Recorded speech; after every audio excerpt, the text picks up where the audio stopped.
اكتر حاجه الناس كلها بقى ستات رجاله بيشتكوا منها موضوع انزلاق غضروفي، وبعد كده يجيب له مشكله في المشي. ايه النصايح اللي نديها للناس عشان يتجنبوا ده بقى من الاول؟ نفس القصة، وزننا وان احنا نكون بنتحرك. والشباب الصغيرين في الجيم لازم يبقوا فاهمين ان هو انا مش هيبقى عندي 16 سنة اخش على البار واقعد اعمل ديد ليفتس واقعد اعمل ويت ليفتنج، او ان انا عايز اشيل وزن 250 كيلو. انت مش داخل مستر اولمبيا، فهو انت اصلا ما ينفعش تشيل حديد دلوقتي. 16 سنه ما ينفعش يشيل حاجه طبعا. في الوقت ده. ستات البيوت حبايبي هم بيزقوا كنب وبيشيلوا حاجات. اوكي، ما عندي مش عايز اعترض على اسلوب حياة حد، اتفضلوا اعملوا اللي انتوا عايزينه بس بحرص. ما ينفعش تيجي لي ست عندها 64 سنة وتقول لي أصل وانا واقفة بعمل الستاير. لا، يعني ما اعتقدش ان ده شيء مانداتوري او مهم او كويس قوي قوي قوي، او ما فيش حد غيرنا هيعمله.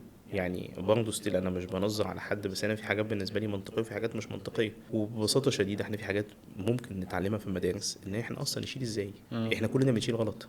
انا وانت لو اتحطت قدامنا حاجه على الارض دلوقتي وجينا نشيلها هنشيلها غلط. انا اتعلمت الحقيقه تشيل صح ازاي وانا بعمل ماجستير. طب انا المعلومه البسيطه عندي ان بالنسبه لان احنا نشيل حاجه، ما بقاش واقف كده واروح تاني جسمي كده واروح بالظبط. ساحبها واروح شايل. لا، انا بالظبط. بقعد يعني بنزل بركبي، بركبك بقعد بالظبط.